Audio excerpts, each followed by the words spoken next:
And in making the Kryptonite stone, you can use the soft plastic that covers bananas. Now if your bananas come like this, you're lucky because the styrofoam wrapper has this soft plastic that surrounds it. And what we're going to do is we're going to take this off and we're going to crinkle it up and we're going to use a hot air dryer. Actually, we're going to take the sticker out of there first, but we're going to use a hot air dryer and then we're going to shrink this down to make a stone.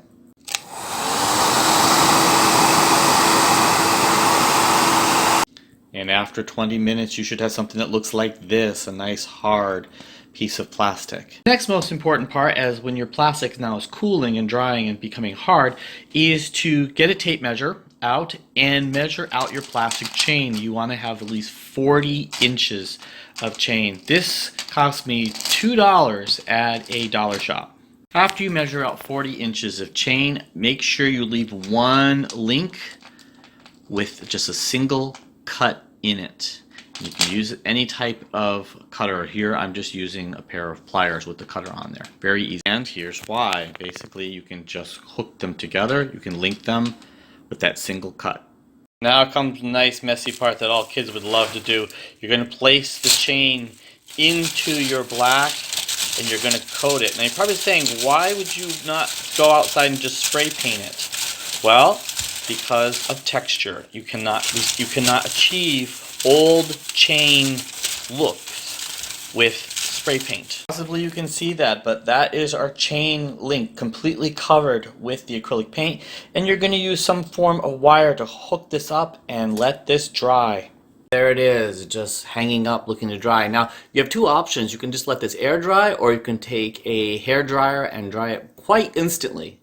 And once your chain is dry, today I'm using the Lucky brand made in Korea, silver. We're going to be just shooting it very, very lightly, a few sprays to make our chain look more like a chain. Now comes the best part, creating our Kryptonite stone. Once the plastic has dried and hardened, you're going to use an acrylic 986 green fluorescent or any type of fluorescent green paint you desire. And we're going to paint one side. We're going to let that dry, turn it over, and paint the other side. So once you get your stone completely covered, check this out. This is a UV light. Bam! Kryptonite glowing.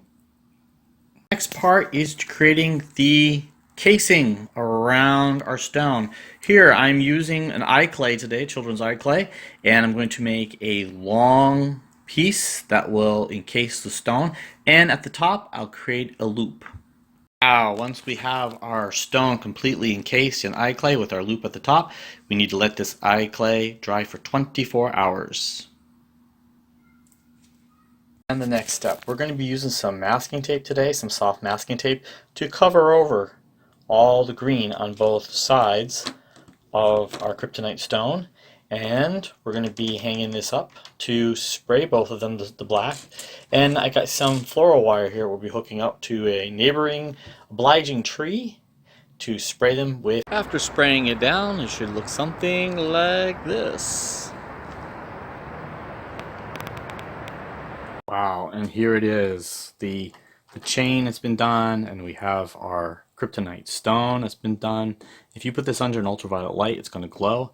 The last part is to find the center of the chain, and then using some floral wire or anything that's really safe, you can clip and add that emblem on there. Okay. Once you get the emblem put on there, I'm going to be using a little bit of acrylic Alpha 995 silver. I'm actually using the stuff from the top of the jar because it's really thick, and I'm just going to dab it on there to hide our wire basically, and anywhere else that you need touching up for the chain, like parts that didn't get sprayed like in here, you can just dab it up with some silver 995.